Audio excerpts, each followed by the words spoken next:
দর্শক, আমি একটি বেগুন ক্ষেত পরিদর্শন করতে এসেছি। এই ভাইয়ের বেগুন ক্ষেত। ভাই, বেগুন ক্ষেতটি কেমন হয়েছে?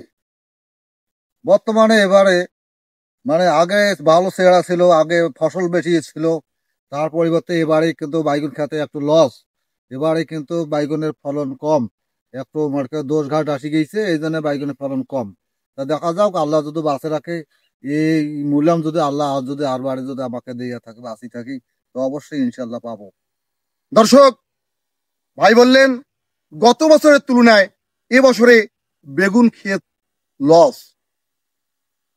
ইনি কষ্ট পেয়েছে, তিনি ভেঙে পড়েননি।